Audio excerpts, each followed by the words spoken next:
Então, novamente, bom dia a todos, né? Respeitando o horário das 9 horas, conforme tínhamos informado. Quero dar muito bom dia a todos os participantes. Em nome da Bermo, agradecer, né, a disponibilidade de cada um para estar junto nesse bate-papo de 1 hora, nosso webinar sobre dimensionamento de tubulações de vapor e condensado. Então, pessoal, nós vamos, na verdade, nossa intenção hoje é mais informar para vocês os procedimentos, como que se dá as maneiras, né, que a gente faz as dimensionamento de tubulações para a questão de auxílio de vocês em campo, ter um conhecimento um pouco maior, né, de noções de diâmetro, por que em sistemas de vapor, né, você tem várias tubulações numa mesma linha, né? Você começa com diâmetro, depois muda o diâmetro, depois, antes do purgador é um diâmetro, após o purgador é outro diâmetro. Então, nós vamos estar com o chat aberto. Meu nome é Anthony, né? Não me apresentei. Meu nome é Anthony, trabalho no setor de engenharia aqui da Bermo. E vou estar com o chat aberto. Quando alguém precisar, tiver alguma dúvida, vamos conversando por chat. Se tiver alguma dúvida, né? Vocês podem ir solicitando aqui, que na medida do possível estarei respondendo. Essa apresentação, depois de algum tempo, ela estará disponível no nosso perfil no Facebook da Bermo e também estará disponível no YouTube, no nosso perfil lá. Então, se quiser compartilhar com outras pessoas da empresa de vocês, ou quiser novamente visualizar essa apresentação, estará disponível. Ok? Dando início, pessoal, na nossa apresentação, uma tubulação de vapor, uma instalação industrial propriamente dita, nós temos N situações, N pressões de trabalho, equipamentos. Então, numa análise geral, né, que é apenas um fluxograma mostrando que você tem máquinas, tem sistema de drenagem de linha, você aqui tem um vapor de alta pressão. Deixa eu fazer em vermelho aqui que fica melhor. Você tem aqui um vapor de alta pressão que cai num coletor, esse coletor também tem um diâmetro, né, específico. Depois desse coletor, esse coletor tem um sistema de drenagem, ele passa por depois aqui uma válvula redutora de pressão, que reduz a pressão, você tem uma pressão de baixa, né, um vapor de baixa pressão. Nós temos N possibilidades dentro da indústria de tubulações, tipos de tubulações até, e nessa apresentação de hoje nós vamos focar mais na área de vapor e condensado. Então, para a gente mais ou menos começar a entender, né, eu achei melhor a gente explicar um pouquinho, né, os tipos de tubulações que existem dentro de uma instalação industrial. Praticamente podemos dividir ela em duas situações, né, que são as tubulações dentro da indústria e fora da indústria, né? Fora da indústria são as tubulações de transporte, distribuição de vapor.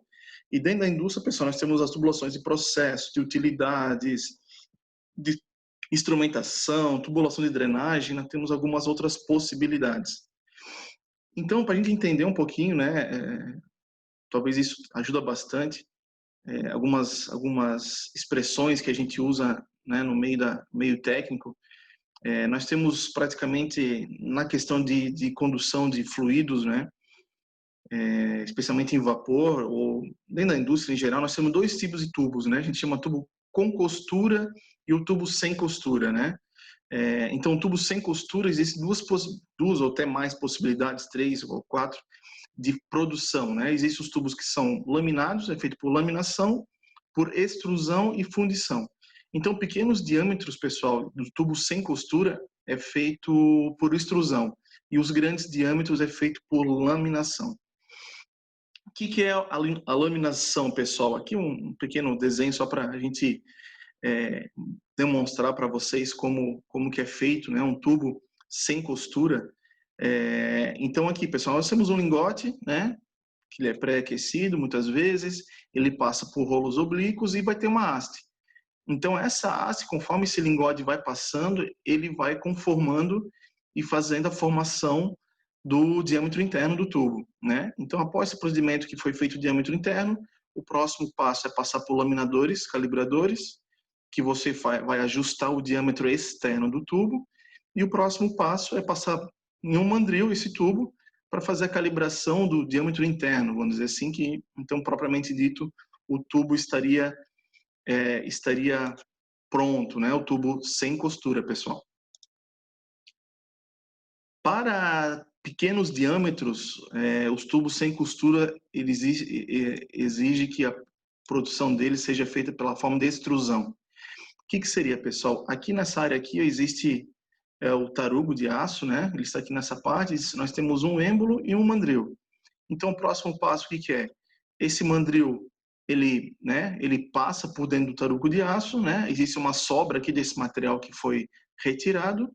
E após, o êmbolo, né, é forçado aqui pela matriz e esse tubo sai, né, por fora do mandril e é feito a conformação de um tubo sem costura em pequenos diâmetros. Então, esse é o procedimento que é feito os tubos de menor diâmetro.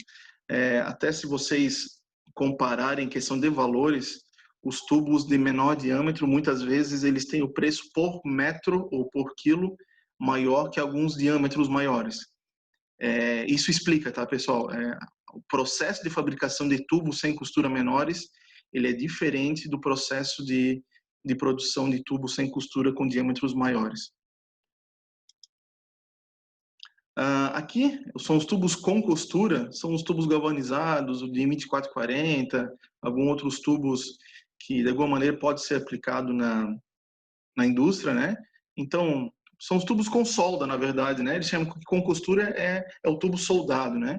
Então, aqui tem um procedimento, né? Passa pelos rolos conformadores, a chapa, e ela é conformada, e depois ela recebe uma solda longitudinal para fazer essa fixação do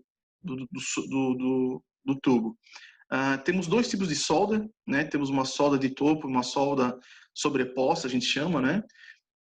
A solda sobreposta, em algumas situações, ela quase não fica visível, você quase não consegue identificar aonde está a costura, né? Onde está a solda.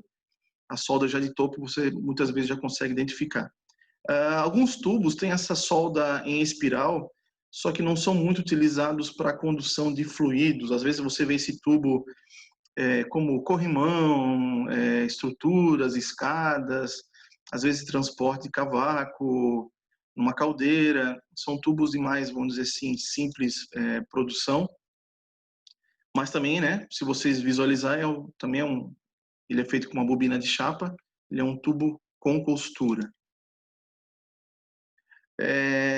Isso é algo interessante, pessoal, que eu botei só para a gente meio que equalizar as informações. A gente recebe muita solicitação aqui na BEM para ofertar os tubos e os nossos clientes às vezes têm muita dúvida em referente ao tubo ASTM A106 ou A53, né, que é o nosso tubo preto.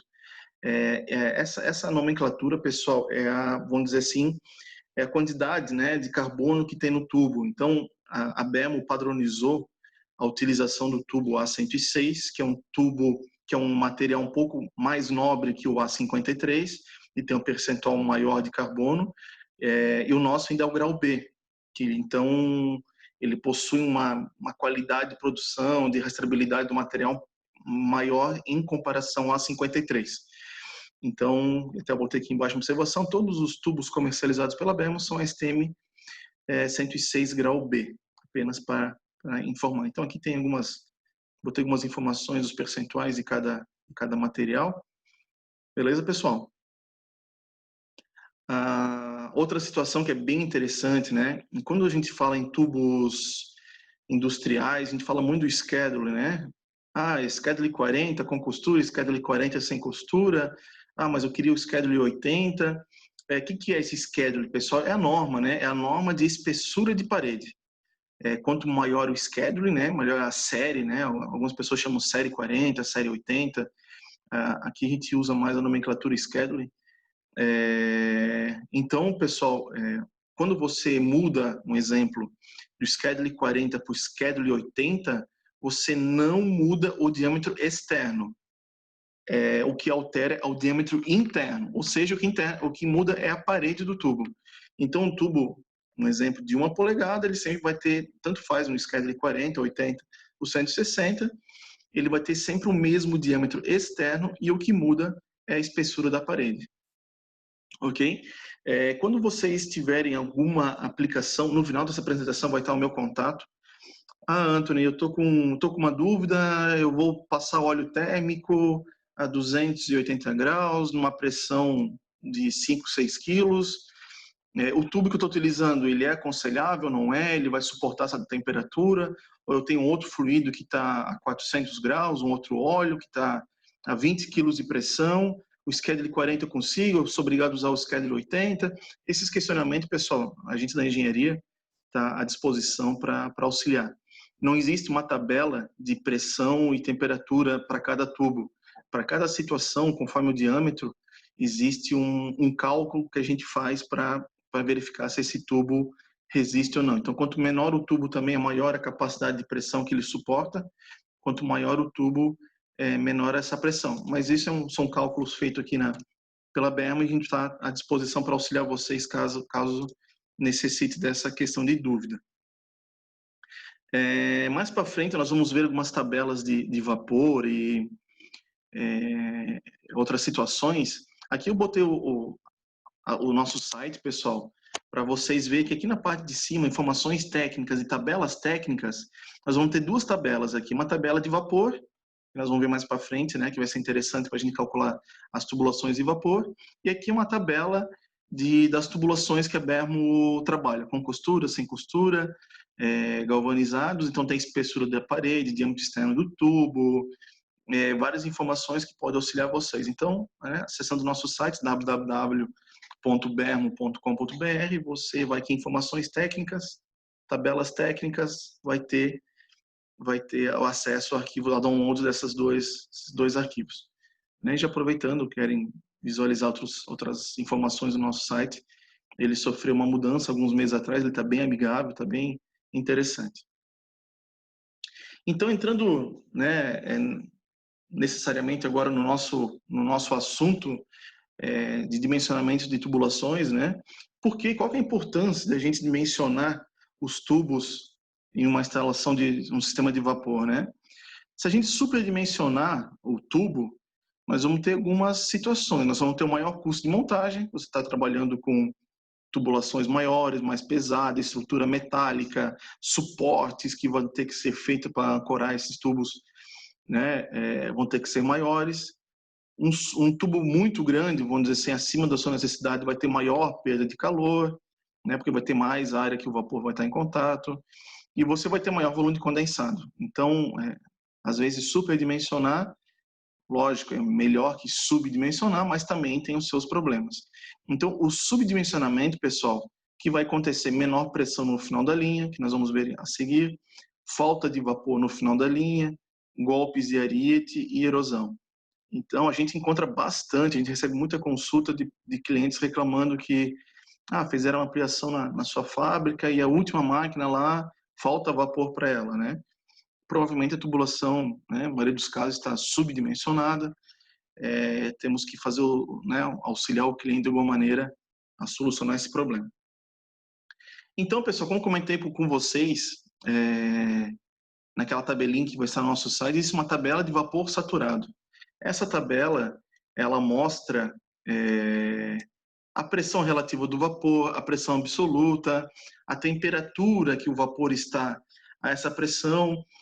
Eu não vou entrar muito na questão teórica, porque o Rodrigo e o Lucas, que são meus companheiros de setor da engenharia, já apresentaram nos outros webinários, explicando essa parte um pouco mais teórica sobre a questão do vapor. Nós vamos só repassar e relembrar para vocês aqui, o calor sensível, o calor latente, e algo muito importante é o volume específico, pessoal? Esse volume específico, eu vou mostrar um gráfico no próximo slide. O que é o volume específico? Falando aqui resumidamente, quanto maior a pressão de vapor, você tem um menor volume específico, Então, você está com uma quantidade igual de vapor, porém em um volume numa área menor, tentando facilitar o entendimento, né? Se você trabalha com pressões menores, você tem volumes maiores. É por isso que depois de uma válvula redutora, a tubulação sempre tende a ser maior, né? Porque você reduz a pressão, você tem um volume do vapor maior, você necessita ter uma tubulação maior. Ok? Então, aqui é o gráfico que eu comentei, para explanar para vocês o volume específico do vapor. Isso está diretamente relacionado aos cálculos de tubulação. Então, aqui um pequeno exemplo, né? Se você está trabalhando com 10 quilos de vapor, você vai ter um volume específico aqui de 0,2 aproximadamente. Se você trabalha com uma pressão menor, você vai ter aqui um volume específico de 0,6, né? Então, para a mesma quantidade de vapor, você vai ter volumes diferentes.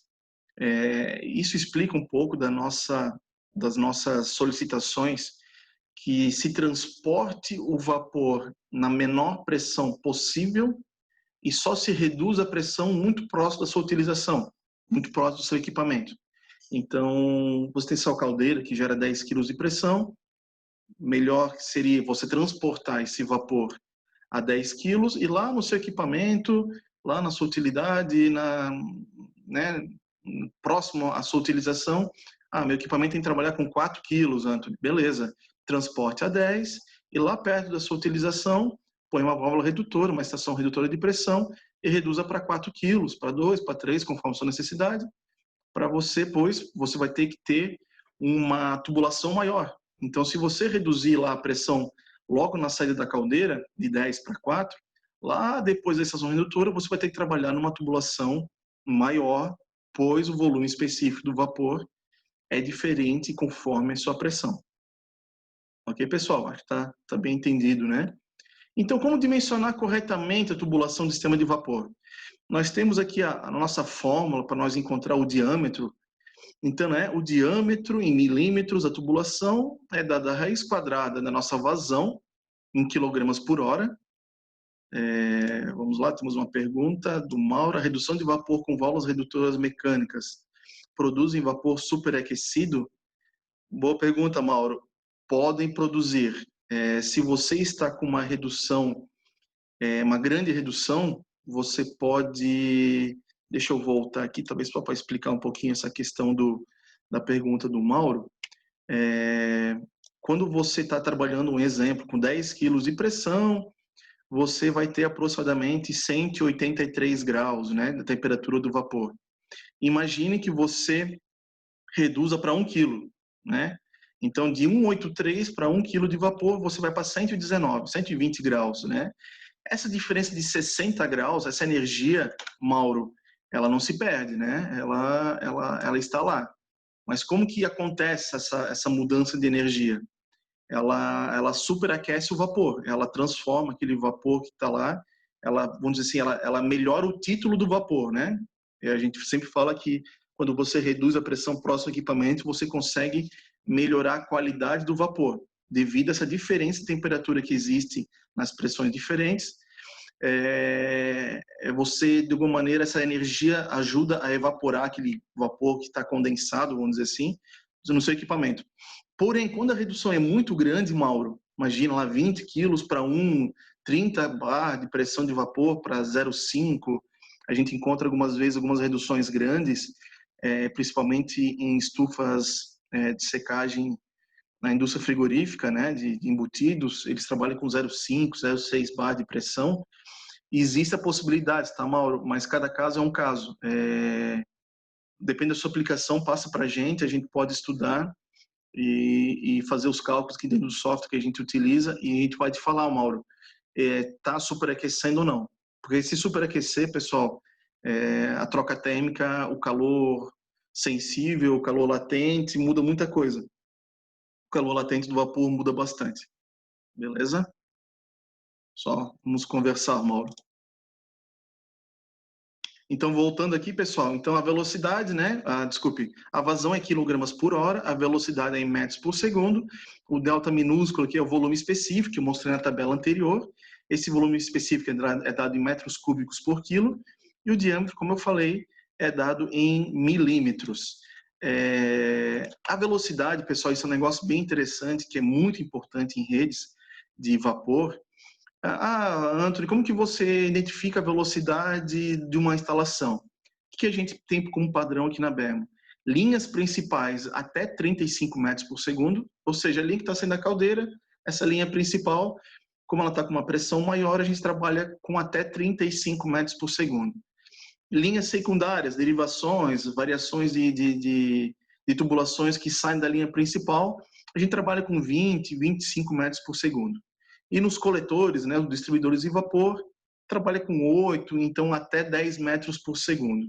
Essas são as velocidades que a gente gosta de trabalhar e trabalha aqui na Bermo. Por que isso, pessoal? Vamos dar um exemplo aqui de um cálculo. Vamos lá. Um exemplo, pessoal. Eu tenho uma caldeira de 20 toneladas, né, de vapor saturado, a pressão de 21 quilos. Então, vamos lá. Vamos calcular essa tubulação aqui.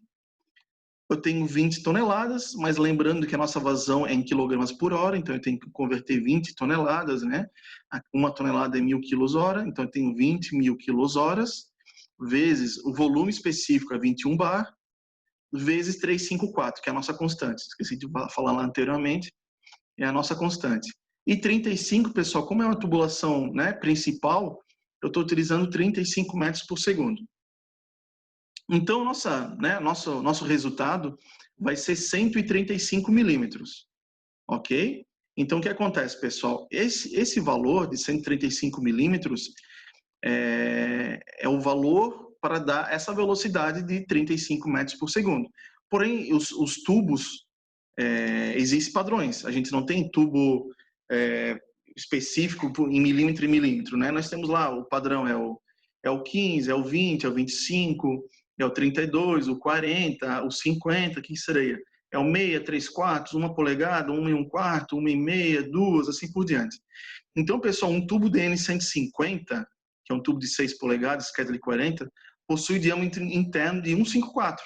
Então, para essa situação, claro, utilizando um tubo maior, nós vamos ter uma velocidade um pouco menor, que é interessante, né? Nesse caso aqui, pessoal, né, um cálculo simples, uma análise simples, nós iríamos utilizar um tubo de 6 polegadas, ok? Tá bem tranquilo, né? Eu fiz o mesmo exemplo, pessoal, mas utilizando uma velocidade de 20 metros por segundo. Vamos imaginar que essa tubulação não seja mais a tubulação geral, seria uma derivação, né? Mas utilizando os mesmos valores, só para a gente ter uma noção. Ó, eu reduzi a velocidade. Quando eu reduzo a velocidade, pessoal, nosso diâmetro fica maior, porque você precisa de uma área maior para esse vapor passar com uma velocidade menor. Então, pessoal, deu 179. O tubo de 8 polegadas nosso possui um diâmetro interno de 202. Então, ó, e nós mudamos de um tubo de 6 polegadas com uma velocidade de 35 metros por segundo para um tubo de 8 polegadas numa velocidade de 20 metros por segundo. Então, nosso próximo assunto vai ser perda de carga. Isso está diretamente relacionado à perda de carga. E isso está diretamente relacionado ao investimento que você vai fazer numa instalação nova, por exemplo. Estou com uma indústria nova, uma fábrica nova, a caldeira está a 100 metros de distância da minha unidade, da minha área fabril, e eu quero saber que tubo que eu posso utilizar. Nessa questão de velocidades, você consegue, de alguma maneira, reduzir um valor considerável da sua montagem, né? Mudar o tubo de 8 para 6. Então, esse cálculo é bem interessante. Outra situação, pessoal, um secador de ar, né? Um aquecedor de ar do secador de leite em pó, o consumo dele é 9,5 toneladas e tem uma pressão de 18 quilos. Então, novamente, né, o 9,5 toneladas eu transformei para quilogramas por hora, o volume específico é 18 quilos, 354 é a nossa constante, e eu utilizei uma velocidade de 25, né, já considerando que seria a nossa derivação. Então, eu achei um diâmetro de 118. Então, esse é o diâmetro mínimo, né, que a gente precisa para obedecer essa velocidade de 25. Então, um tubo de 5 polegadas, né, DN 125, possui um diâmetro interno de 128. já atenderia, né, um tubo de 5 polegadas para essa aplicação. Era na tabelinha, que se vocês baixarem no nosso site lá, só tome cuidado que você vai ter o diâmetro externo e a espessura da parede. Mas a espessura da parede, pessoal, você tem que fazer vezes 2, né? Porque conforme o diâmetro do tubo tem a espessura, vamos dizer assim, nos dois lados do tubo, né? Então, o diâmetro interno do tubo é o diâmetro externo menos 2 vezes a espessura do tubo que vocês selecionarem. Agora, bem importante, pessoal, a perda de carga. Beleza, Antônio, já falamos em velocidade, em tubo ideal, obedecendo aquelas velocidades padrões, mas como que eu vou saber que pressão que vai chegar se minha caldeira gera 10 quilos, um exemplo, gera 20, gera 18 quilos, e qual que é a pressão que vai chegar lá no meu equipamento, no meu válvula redutora? Temos esse cálculo aqui, pessoal, que a gente consegue calcular a perda de carga a cada 100 metros de tubulação. Então, o J aí é a perda de carga em quilograma-força por centímetro quadrado. Nosso Q, né? Novamente a vazão está elevado a 1,95.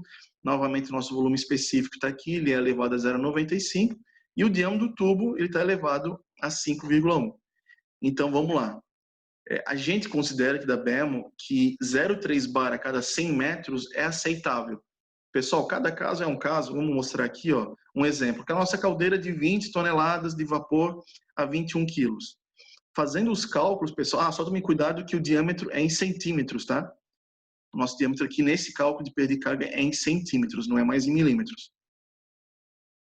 Então, nós mesma situação que nós tínhamos anteriormente, nossa caldeira de 20 toneladas, né, de vapor saturado com 21 quilos. Então, convertemos as 20 toneladas para 20 quilogramas por hora, o volume específico, e aqui o diâmetro do tubo de 6 polegadas, né, 154 milímetros, convertemos para centímetros e elevamos a 5,1. Então, nós encontramos que se você utilizar um tubo de 6 polegadas para essa situação, a cada 100 metros você vai ter uma perda de 0,61 bar.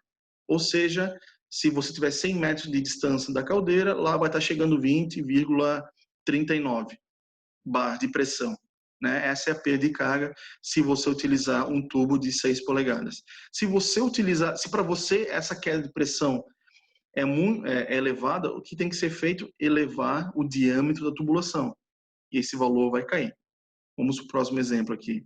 A gente está falando que o perda de carga é maior que aceitável, né? Depois aqui a gente pode voltar a conversar. O aquecedor de ar, mesma situação que a gente fez anteriormente, né? Utilizando um tubo de 5 polegadas, também encontramos 0,42, né? Um pouco acima do valor aceitável. Aqui, pessoal, é bem interessante a gente trocar algumas ideias, porque no cálculo, ok, essa perda de carga está elevada. Mas imagina que vocês têm 5 metros de tubulação, tem 3 metros de tubulação. Essa perda de carga vai ser realmente muito pequena, que é 0,42 a cada 100 metros, né? Então, se vocês tiverem 10 metros de tubulação, a perda de pressão vai ser 0,04, né? Às vezes é irrisória para vocês, a distância é pequena, sai da caldeira, anda 10 metros, já está no meu consumidor, né? Então, todos esses cálculos que é feito, vocês podem, minha caldeira é com 18, mas chegando 16 lá no meu utilizador, não tem problema. Chegando 17, não tem problema. Então, vocês fazem esses cálculos de perda de carga e analisam a sua instalação, né?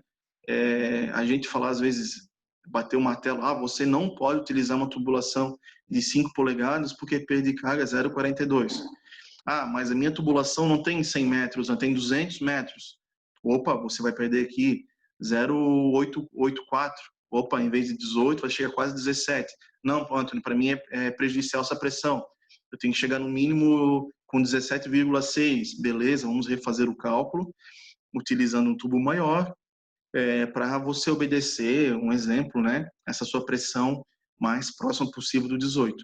Então, essa análise tem que ser feita com muito critério, né? Com muito cuidado, que não necessariamente quando der acima de 0,3 é um problema. Mas a gente gosta, né, de explanar nos primeiros cálculos que a gente faz. Se a gente não tem um layout, né, da indústria, da fábrica que está sendo produzida, a gente gosta de trabalhar mais próximo do J aqui em 0,3. Porque se o cliente tiver uma distância maior, a gente está seguro. Se ele tiver uma distância menor, né, vai estar com menor perda de carga ainda. Ok, pessoal? Entendido? Aqui é bem interessante, até a gente estava trocando uma ideia com o Rodrigo ontem, o retorno de condensado, né? A gente tem muita dúvida, às vezes calcular a tubulação de vapor é um pouco mais fácil, existem algumas tabelas já no mercado, algumas regras que ajudam, mas como que eu consigo calcular agora o meu retorno de condensado, Anthony? Pois é, porque a água, né? O pessoal fala assim, não, condensado é água, então eu considero o cálculo de tubulação de água. Pessoal, tem que tomar um certo cuidado, a situação antes do purgador e depois do purgador. Então, antes do purgador, pessoal, realmente, o vapor, né, trocou calor, lá no trocador de calor, no sistema de troca térmica que vocês têm, na serpentina, e ele realmente está na fase líquida. Então, para a gente dimensionar a tubulação da saída do trocador de calor, um exemplo, até o purgador, podemos utilizar a fórmula de cálculo de líquidos, né? Então, na fase líquida do vapor, né, que já trocou calor, na fase líquida do condensado, a gente trabalha com velocidade entre 0,5 a 2 metros por segundo. Então, que novamente é a vazão, porém em metro cúbico hora, 354 nossa constante, o V é a nossa velocidade e o diâmetro em milímetros. Então, fazendo um exemplo, pessoal, novamente, lá nosso secador de leite, né? Aquecedor de ar do secador de leite em pó, 9,5 toneladas por hora, a gente vai considerar uma velocidade de 2 metros por segundo. Então, para essa situação, pessoal, lembre que aqui não é mais quilogramas por hora, é metro cúbico hora. Então, é o valor em toneladas, você joga para metro cúbico. Pode considerar 1 para 1 porque está na fase já líquida, né? Então, em 2 metros por segundo, pessoal, nós vamos ter um tubo de DN41. Pô, Antônio, DN40, o tubo Schedule 40, ele tem um diâmetro interno de 40,94. Eu posso usar? Pode, né? A velocidade aqui vai ficar um pouquinho acima de 2, mas o tubo de 1,5 atenderia essa velocidade. Eu já não utilizaria porque nós estamos muito próximo da velocidade máxima, que é o 2 metros por segundo. Eu, Antônio, utilizaria o tubo de 2 polegadas, DN50, né, o Schedule, que ele tem um diâmetro interno de 52, que daria uma velocidade menor, ok?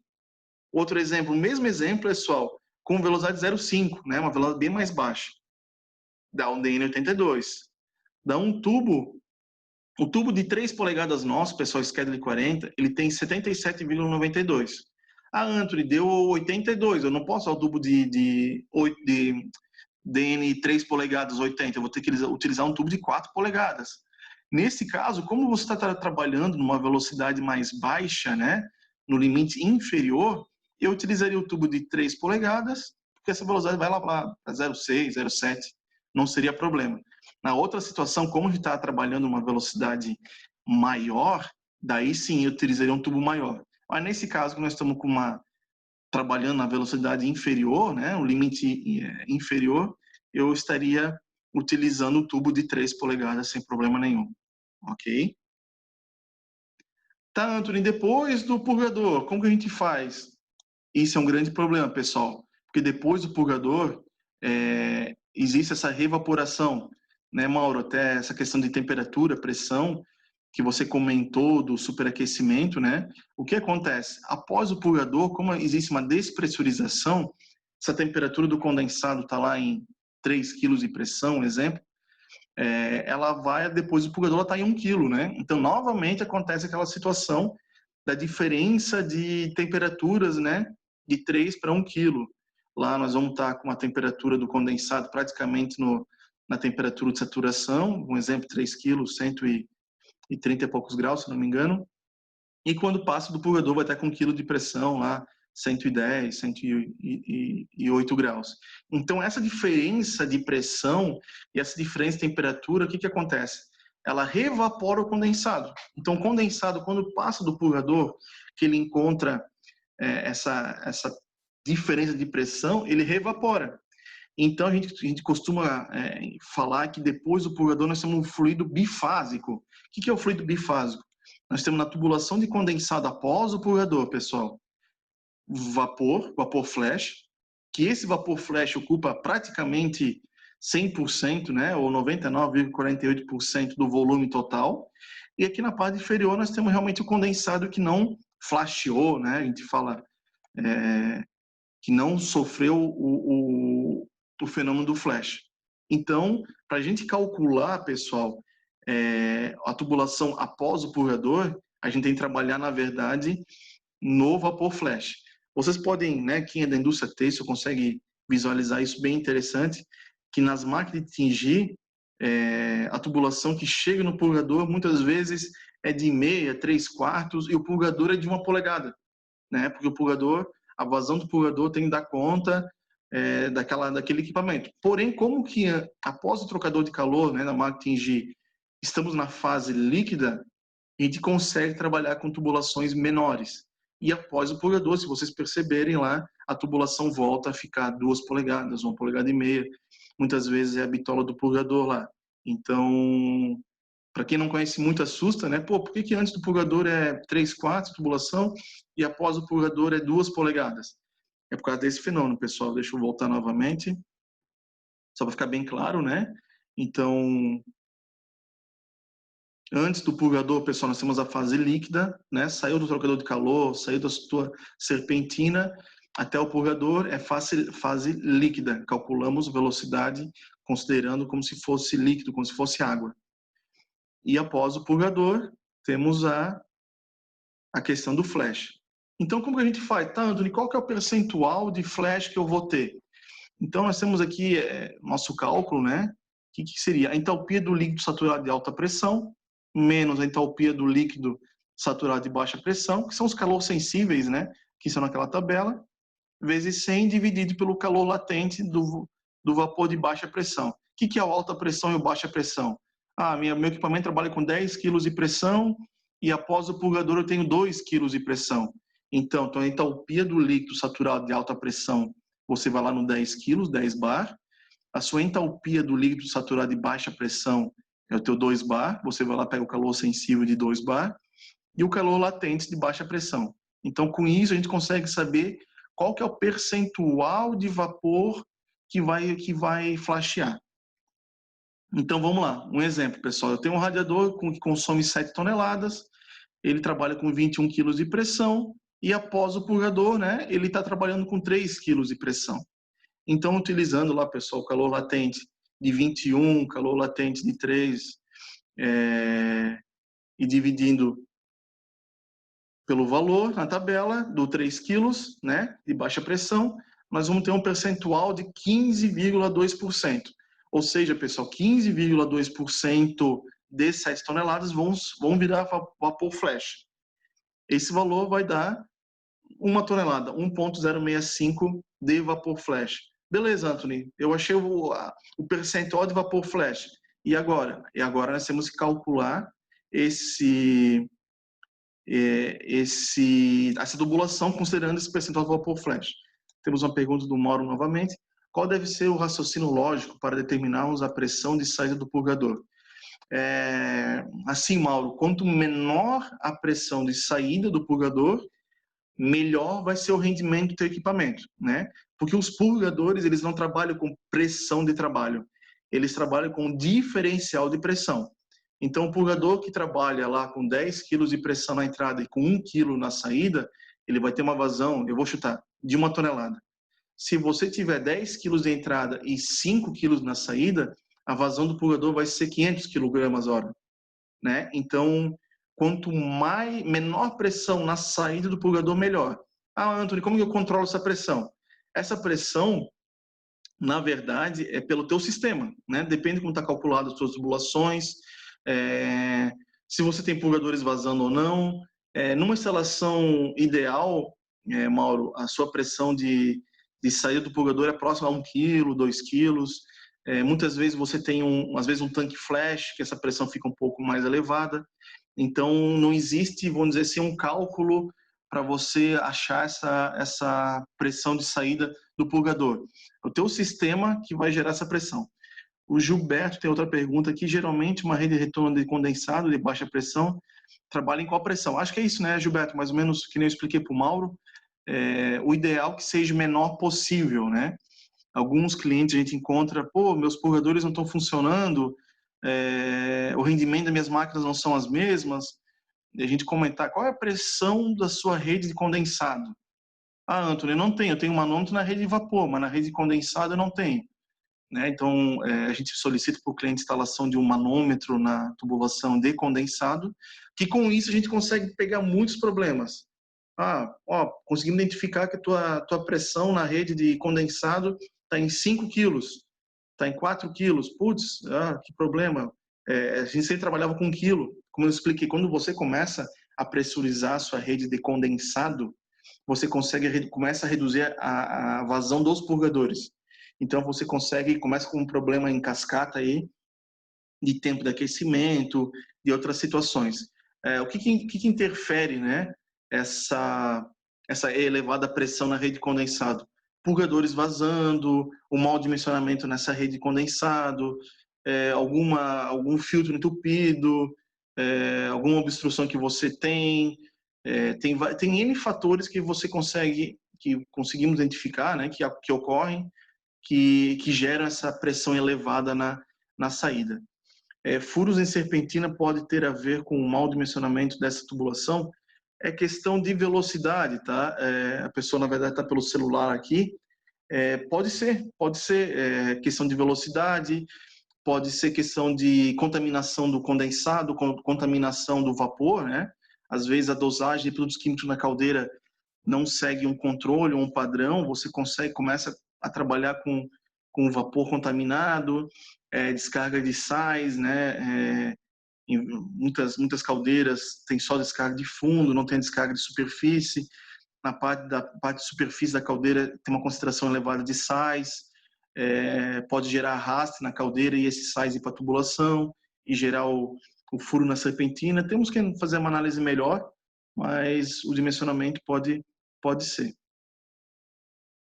Gilberto, novamente, com base para cálculo de dimensionamento, que valor de pressão poderia ser adotada como ideal em rede de retorno de baixa pressão? 1 bar? Sim, Gilberto, ideal, né, 0,5, 0,8, quanto menor a pressão, ideal. Mas se você medir lá, botar um manômetro na sua aplicação, na sua tubulação de condensado e identificar que está próximo a 1 quilo, é o ideal. Próximo a 1 quilo, 1,5 quilo é o que a gente encontra na maioria das instalações aí e é a pressão ideal. Então, pessoal, só para a gente retornar a nossa linha de raciocínio, então eu achei aqui que o percentual de evaporação vai ser 15% de 7.000, né, quilogramas por hora. Eu tenho 1 tonelada de vapor flash, 1,065. Então, novamente, pessoal, jogando essa informação 1,065,5, eu faço o cálculo de tubulação de vapor. Então, pessoal, após o meu purgador, o ideal é que eu utilize uma tubulação de 4 polegadas, né? Porque meu diâmetro deu 94. Então, após o purgador, eu uso uma tubulação de 4 polegadas. Então, antes do purgador, eu posso trabalhar com uma tubulação bem menor e após o purgador, eu sou obrigado a aumentar esse diâmetro por causa do fenômeno do vapor flash. Ok, pessoal? Só para deixar bem claro isso, existem algumas teorias, né, que o pessoal fala, se minha tubulação é de 4 polegadas de vapor, eu vou usar meu retorno de condensado de 3. Se minha tubulação é de 2 polegadas de vapor, eu vou utilizar meu retorno de 1,5 polegadas, sempre um diâmetro menor que a linha de vapor. Muitas vezes sim, né, como as vazões são menores, você começa a trabalhar com diâmetros menores, porque a velocidade... mas assim, pessoal, é importante calcular isso, né? Espere, vamos calcular, será que a tua tubulação de vapor está correta? Às vezes a tua tubulação de vapor está subdimensionada, você está dando mais um subdimensionamento no seu retorno de condensado. Então vamos calcular a tubulação ideal de vapor, vamos calcular a tubulação ideal de retorno de condensado, para daí sim a gente ter esses valores, ter os diâmetros corretos, né?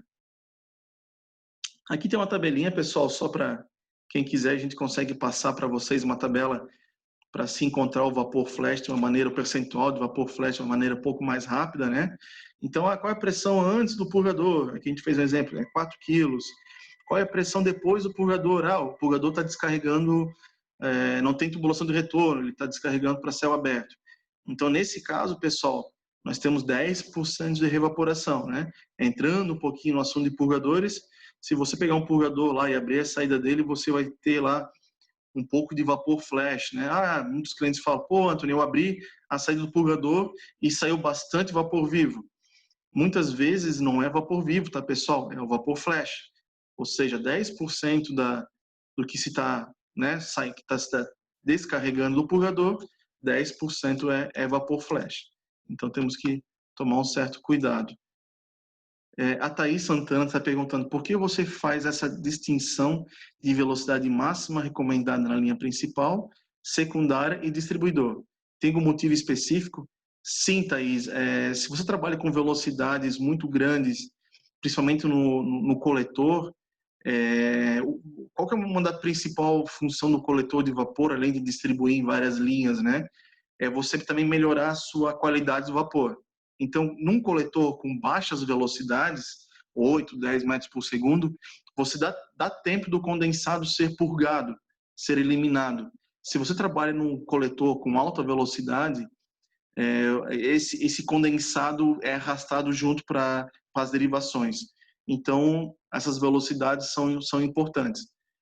A questão da secundária e da principal, Thaís, algumas pessoas não utilizam essa diferença de velocidade, né? Utilizam tudo um padrão 30 metros por segundo. Se fizer os cálculos de perda de carga e você encontrar uma perda de carga admissível, que não seria um problema para a sua instalação, não tem problema, tá, Thaís? A gente só, a questão de distinção, trabalha com velocidade maior na linha principal, na linha secundária, velocidade um pouco menores. Mas está muito próximo, você vê de 25 para 35, não, muitas vezes, alguma situação vai dar o mesmo tubo, né? Já nos distribuidores, a gente realmente toma um cuidado um pouco maior para a questão de conseguir fazer a drenagem do condensado na tubulação que está chegando nesse coletor. Por isso, a baixa velocidade. Ok? Aqui, novamente, uma tabelinha para cálculo direto, né? De vapor, de evaporação. Apenas uma noção para vocês, não precisa fazer o cálculozinho. Tenho 10 quilos de pressão, a minha tubulação tem 1 bar minha contrapressão depois por D 1 quilo, qual que é o percentual de evaporação? Que 0,12, 0,12%, 0,13% na verdade, 13% de evaporação. Então, do que está passando, você multiplica por 0,13, 0,12, 0,125, você vai achar o percentual de vapor flash gerado. Apenas uma tabelinha para auxiliar vocês. Mas o cálculo está lá mostrado, né? Passei muito rapidamente, né? Devido ao nosso tempo, temos uma horinha, 1 hora de apresentação, mas podemos depois, quem quiser, entrar em contato comigo para a gente explicar melhor. Então aqui, pessoal, fiz um exemplo, né? Eu tenho minha caldeira a 10 quilos de pressão, ele gera 1 tonelada aqui de vapor, né? Então sai daqui da minha caldeira com 1 quilo, ele chega no meu trocador de calor, ele troca calor, eu continuo com 1 tonelada, né? Vamos dizer assim que aqui é um sisteminha ideal, né? Minha caldeira gera 1 tonelada, meu trocador de calor consome 1 tonelada, e meu purgador tem um percentual de flash aqui de 13%, né? 133 quilos. Aqui eu tenho meu tanque de condensado, que eu botei um manômetro lá na minha rede de condensado, eu encontrei 1,5 kg. Então, pessoal, fazendo os cálculos, né, que a gente viu até agora, a minha tubulação de vapor pode ser de 2 polegadas, que eu vou ter uma velocidade de 27,5 metros por segundo. A minha tubulação na saída do trocador de calor pode ser de 1,25, que eu vou ter uma velocidade de 0,4. Depois do purgador, pessoal, devido ao meu flash aqui, eu tenho que aumentar esse diâmetro para 2 polegadas e assim por diante, né? Então, ele cai no tanque de condensado e minha bomba aqui novamente joga para dentro da caldeira, né? O meu condensado. Então, numa pequeno fluxograma exemplo, nós estamos com tubulações diferentes, né? Para vapor ele tem uma velocidade, para o condensado antes do purgador, que está na fase líquida, uma outra velocidade, um outro diâmetro. Após o purgador tem outro diâmetro, outra velocidade. Então, esses são os cálculos que a gente faz para achar as tubulações ideais. Entrando um pouquinho apenas aqui, pessoal, para auxiliar vocês em questão de layout, né? Como a gente está falando em tubulações, a gente sempre indica que coloque-se drenagem, né, em tubos de vapor a cada entre 30 e 50 metros, você faz uma drenagem. Toda vez que o seu tubo mudar de direção, tanto quando for para cima ou para baixo, você também tem que botar um sistema de drenagem aqui, uma bota. As tubulações têm que ter uma certa inclinação, né, para você não criar bolsões de condensado, evitar golpes de ariete, e você conseguir drenar, né, todo esse condensado que está sendo gerado na linha de vapor, né. Próximo slide aqui. Botas coletoras, pessoal, é bem interessante, tem essa tabelinha aqui para auxiliar. Algumas situações a gente encontra, né, uma tubulação de 4 polegadas e faz uma derivação de meia polegada e põe um purgador. O condensado não vai ser drenado, né? Você tem que obedecer diâmetros específicos da sua bota para você conseguir realmente coletar esse condensado, né? Então, um exemplo aqui, se a sua tubulação é de 4 polegadas, o diâmetro da bota coletora tem que ser de 80 milímetros, né? Tem que ser 3 polegadas. Você tem o L2 aqui, né? 250 milímetros, né? Pode ser 125. O purgador, pessoal, nunca é no fundo da bota coletora, sempre na lateral, para evitar que a sujeira que cai aqui, né? Entupa, né? Chegue no purgador e danifique o purgador ou interrompe a passagem. Então, sempre tem que ter uma distância ideal. Joaquim, podemos disponibilizar sim esse slide, mas como eu comentei, também vai estar disponível no Facebook e no YouTube em questão de instantes, ok? Isso é bem interessante, a gente encontra bastante, né? Então aqui, num coletor, sistema de drenagem, nosso purgador aqui, então ele está aqui fazendo a drenagem de uma bota. Então aqui também a gente mostra a importância de um dreno fim de linha, muitas vezes a gente não encontra nas instalações da drenagem fim de linha. Então o que é um dreno fim de linha, né? Uma bota fim de linha? É um sistema que você vai ter aqui a coleta do condensado, através de um purgador, de válvulas de bloqueio, né, filtros, aqui no fundo a drenagem, né, para fazer teste, a limpeza, e uma válvula de purga, né? Essa válvula de purga, podemos falar também, ela trabalha por pressão. Quando você desliga a caldeira, que a pressão cai, essa válvula abre por pressão para terminar a drenagem que não foi feita pelo purgador. E aqui muito importante a nossa drenagem, nossa eliminação do ar ou dos gases, né? É feito por um purgador termostático na parte superior. Então aqui tem um exemplo, né? Nosso purgadorzinho, nossa bota fim de linha, aqui embaixo um dreno, aqui na lateral, se vocês conseguirem perceber, existe um purgador, ele está descarregando na tubulação de retorno de condensado, e aqui na parte superior está o nosso purgador eliminador de ar, que também o ar, né, atrapalha na troca térmica dos equipamentos. Mais uma vez, algumas informações. A tubulação ideal, as derivações não são feitas pela parte de baixo, e sim pela parte superior, para evitar que o condensado que está na tubulação vai para a derivação. Então, sempre que possível, faça a derivação por cima do tubo, muito parecido com os tubos de ar comprimido, né? Reduções, pessoal, em vapor, sempre utiliza reduções excêntricas. Concêntricas, você sempre cria uma lâmina de condensado nessa parte. Com a redução excêntrica, esse condensado, de alguma maneira, ele vai para frente na tubulação e você vai conseguir drenar, não fica acumulado para gerar golpes. Então é isso, pessoal, né? Estamos bem no nosso horário. A Bermo está novamente, né, em nome da Bermo, a gente agradece a participação de todos. A Bermo, faz parte do grupo Área Matura, e tem soluções para toda a sua instalação industrial, utilidades, vapor, óleo térmico, nível, descarga, caldeira. Aqui nós temos todos uns sistemas de válvulas e nossos produtos que a gente fornece para a nossa linha. Sim, Gilberto, esse vídeo vai para o YouTube. Dentro de instantes a gente salva essa apresentação, o pessoal de marketing disponibiliza no nosso perfil no YouTube e também no Facebook da Bermo. Se você ir no Facebook, dentro de instantes vai estar lá essa apresentação, no YouTube também. Você está lá, terá o acesso, ok, Gilberto? Gustavo, essa questão das espessuras, deixa eu só ver aqui. Aqui vai estar meu contato, Gustavo. Podemos conversar, porque, na verdade, a questão de espessura, como eu comentei lá no começo, não existe tabelas para a gente saber que tubo utilizar para cada situação. Impressões, assim, Gustavo, só para a gente dar facilitar, talvez, tubulações de vapor até 10 quilos, pode utilizar o schedule de 40 sem costura tranquilamente. Se você estiver trabalhando com pressões maiores, de 20, 30, 40 bar, vapor superaquecido, temos que fazer um cálculo, porque entra tensão admissível do metal, entra a temperatura de trabalho, o diâmetro do tubo que você vai trabalhar. Então, tem alguns fatores para a gente fazer os cálculos de espessura ideal, tá, Gustavo? Então, se quiser passar um e-mail para mim, meu e-mail é o tony.silva, o pessoal aqui na Belma também me chama de Tony.